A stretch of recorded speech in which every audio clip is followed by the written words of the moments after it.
We are getting into the thick of the NHL season, and we're seeing the kids still take over the league. You got an 18-year-old making NHL history. The best player in the world sent the message as well, and some teams are suffering injuries that are so bizarre, some people are questioning how the hell that is even possible. So, here's everything that really happened in Week 6 of the NHL season. Let's start with one of the young phenoms deciding to torch the league right now, and that's Connor Bedard. 59 seconds into the game on the peeper, absolute piss missile roof. Kid can shoot, and he can also pass. He sets up Bertuzzi as well, gets in on the empty netter, and with another 3-point game, he takes over sole possession of the league lead in points.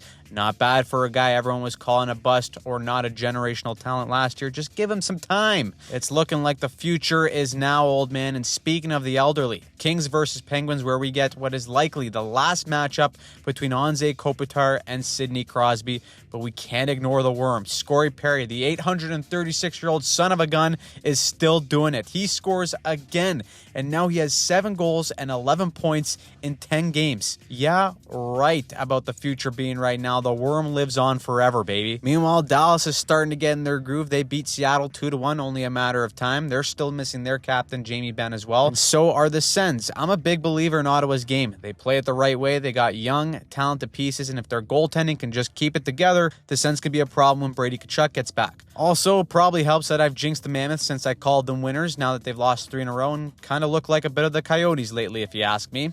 Throw the Leafs in that conversation too while we're at it. Just when we thought things would be turning around, they lose to Boston, and then Carolina comes in and just dummies them. It was only a 5-4 win for Carolina, but they outshot them 47-20. More than the Leafs being a total dumpster fire defensively, the Hurricanes are damn good. That's their 4th win in a row. Toilet bowl game of the night goes to the Flames and Wild. Both are in Bettman's basement, but I think the return of Zuccarello is so underrated for Minnesota. His chemistry with Kaprizov is unmatched, but he also just slots the rest of the guys on that team where they're supposed to be. This time, the Wild get some brick wall goaltending from Jesper Wallsteed, 2-0 shutout, and the Flames lose another one for their tank job. Then you got Gordon Bombay's reincarnation of the Anaheim Ducks. They are just fun fire wagon hockey right now with all the talk about Celebrini and Bedard.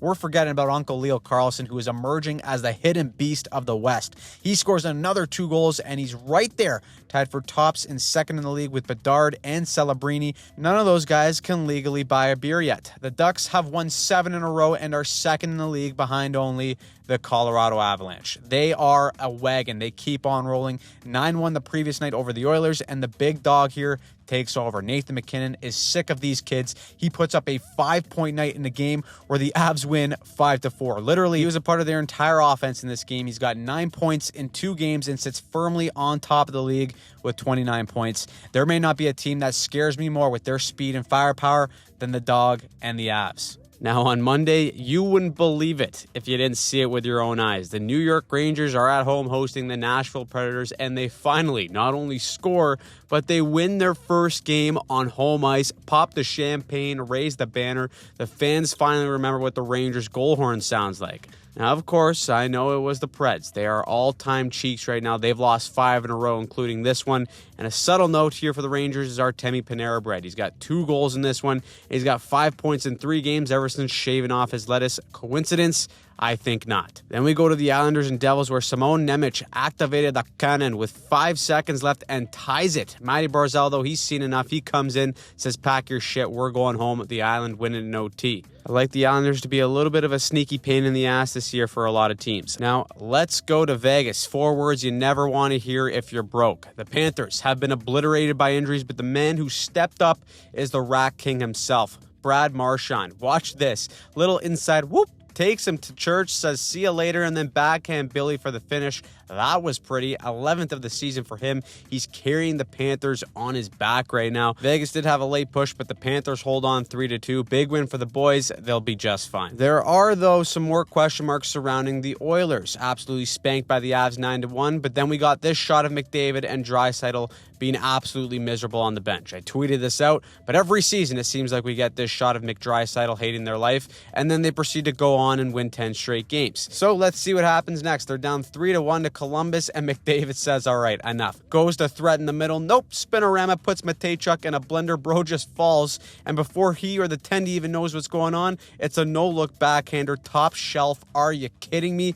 Ain't even close. This one's getting SeatGeek goal of the week, maybe goal of the year. And the sick puppy wasn't done there. Later in the game, he drives the net like he owes him money. Buries his second of the game there. The man is on a mission. It still took the Oilers a last-minute goal to force OT, but Jackie Boy Roslovic finished the comeback, and the Oilers win a wild one that potentially gets their season back on the rails here. Statement game for McDavid with the SeatGeek goal of the week there. And if you want to see something like that live and in person on a great deal, you got to start using SeatGeek. SeatGeek is easily the best app for finding deals on tickets, whether it's hockey, football, concerts, you name it. Every ticket on SeatGeek is graded on a scale from 1 to 10, so you instantly know if you're getting a good deal. If it's red, stay away. If it's green, that's a gem, and you should be all over it. Seriously, if you surf SeatGeek on a game day, you can find some absolute banger last-minute deals. Unfortunately for myself, the Leafs suck, but it does mean I get even better deals last minute on games using the app. What I should be doing is going to California and surfing the SeatGeek app to go watch Celebrini for $60 instead of tormenting myself in Toronto. And damn it, maybe I will if the deals are this good and the Leafs continue to stink. That being said, SeatGeek's got us covered here. Use code HOCKEY2025 for 10% off your next tickets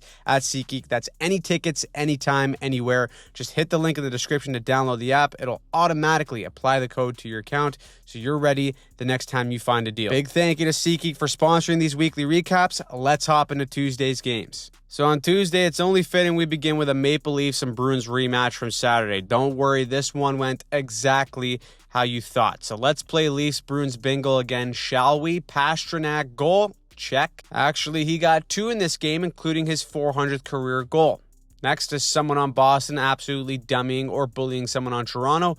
That's a check as well. It's Zadorov again with a hard hit on Matthews. He left the game. Just keeps getting better for Toronto. And finally, we can check off a former Leaf scoring on the Leafs. Yes, sir. Alex Steeves only had 1 career goal before as a Leaf, but you bet your ass he's going to score against them now. The icing on the cake is the Bruins win 5-3 again. That is their 7th win in a row. They are humming, while the Leafs have lost 3 in a row, and now both Matthews and Stolars are injured. The Leafs always start slow, but this team does not look good, ladies and gentlemen. That parade is over. The only thing that they can feel slightly better about is the Habs losing. LA comes into town for a 5-1 beatdown, and Corey Perry didn't even score. Wow. Meanwhile, the Caps and Hurricanes Rochambeau, and every time these two teams meet, hands start flying. Watch Nick Dowd here with a subtle little shoulder to Mr. Freddie Anderson. Potentially a little Broadway dive involved from Freddie, but it doesn't matter. Anytime you touch the goaltender, everyone's getting involved and in the mix. All hell breaks out. Logan Stankoven, best last name in the league,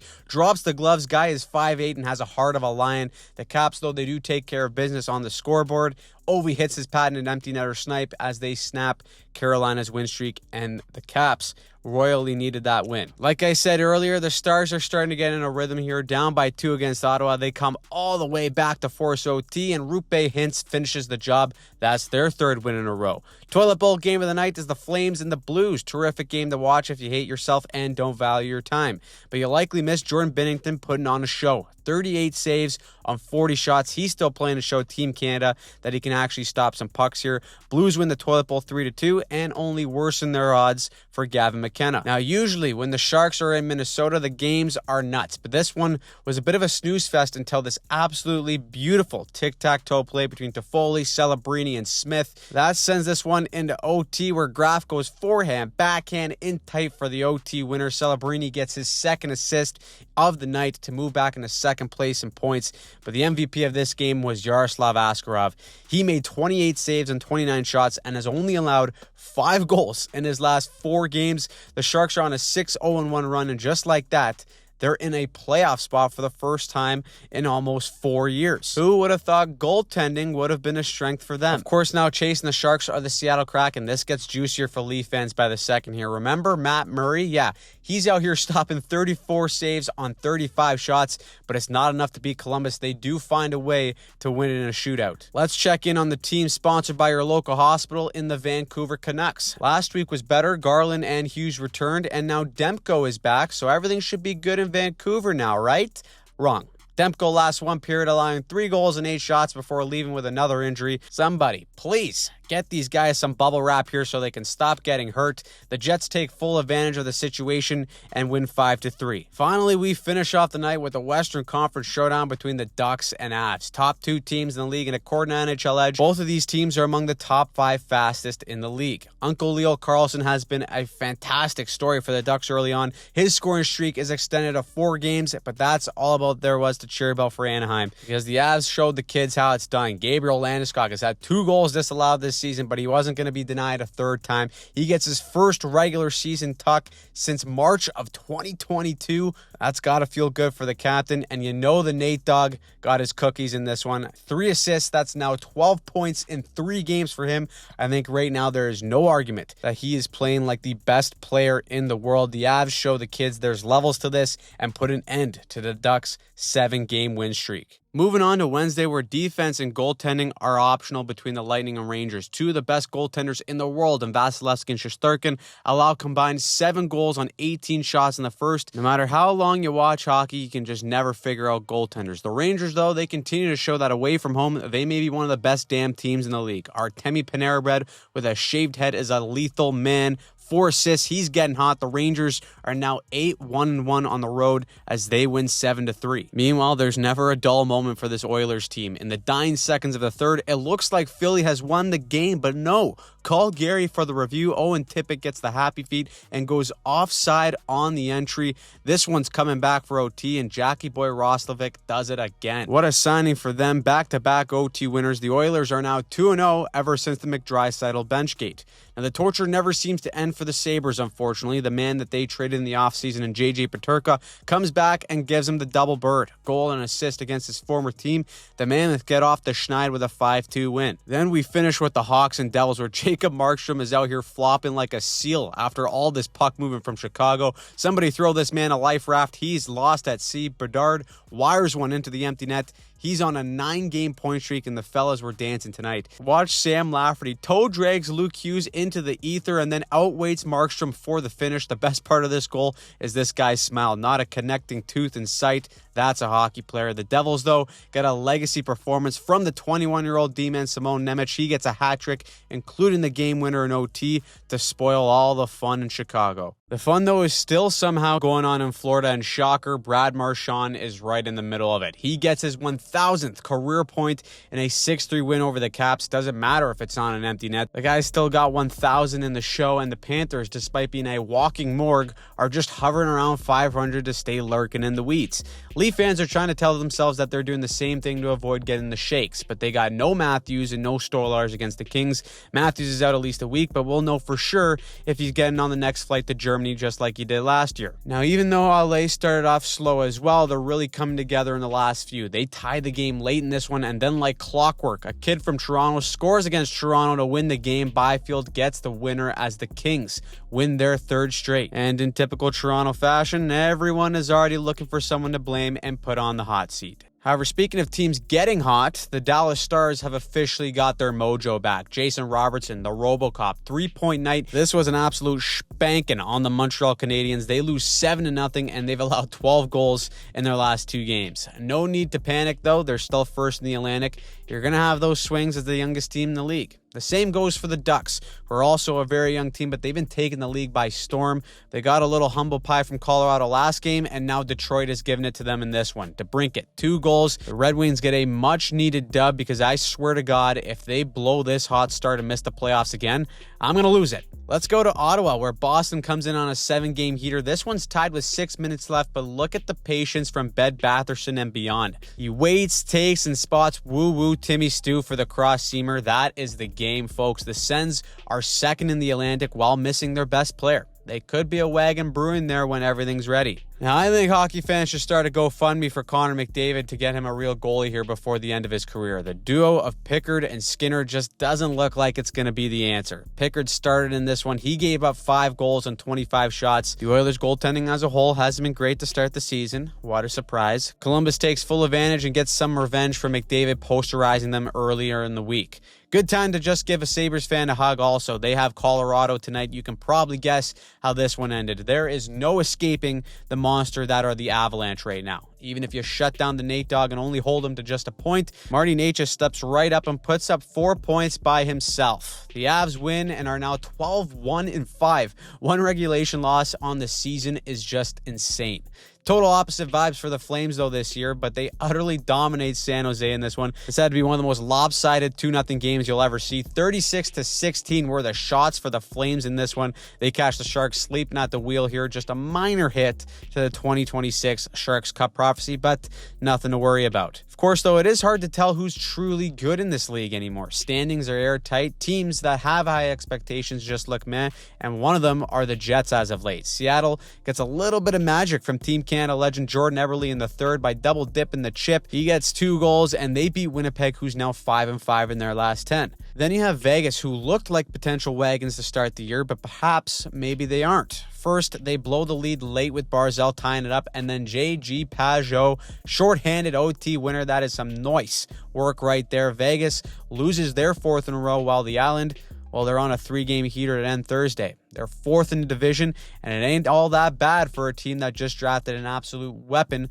1st overall in last year's draft. Let's go to Sweden for Friday, which means we get a game at 2 p.m. So everyone in North America missed this one, and lucky you, as who the hell wants to watch the Preds right now? That being said, the Swede himself, Philippe Forsberg, gives everyone what they want to see. He ties it up late in the third, and then Stammer Time cleans it up in OT to give the Preds a win. That's a rare occurrence so far this year, Preds fans, so enjoy it. All it took for them was leaving the damn continent. Moving on to Vancouver, this team can't catch a break, and Quinn Hughes can't stay healthy. That's my bad, Canucks fans. It's because I drafted him in fantasy. Should have known better. For real, though, someone should get the Hughes family in bubble wrap. News broke today, too, on the same day that Jack Hughes would be out indefinitely after he cut his hand at a team dinner.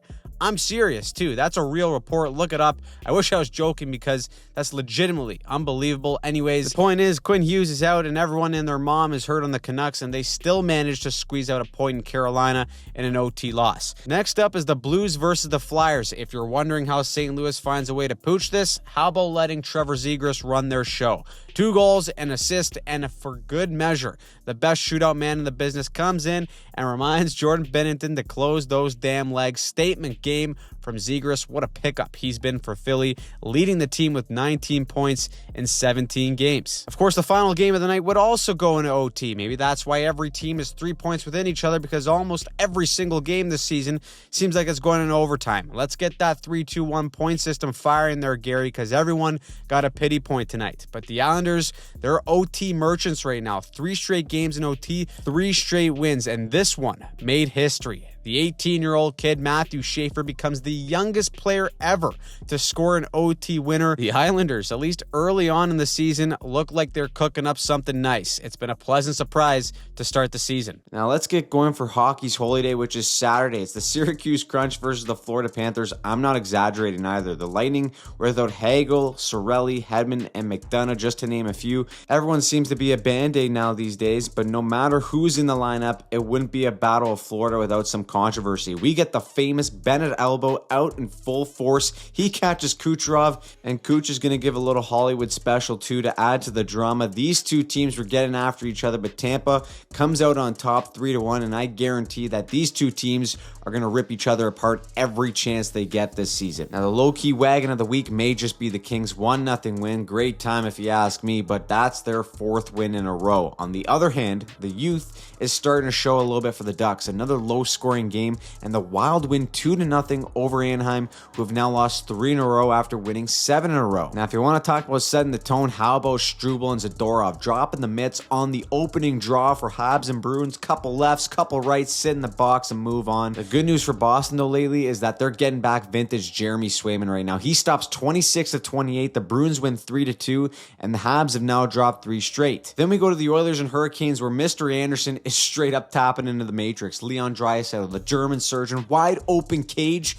and Anderson robs the poor schlep blind with the paddle. What a sick puppy Mr. Anderson is, but Leon says, okay, smartass, how about I bury an OT to win the game, and maybe you can think twice about robbing me. Side note, McDavid has 30 points and nobody really cares. I guess that's what happens when everyone's used to you being the most talented hockey player the game has ever seen.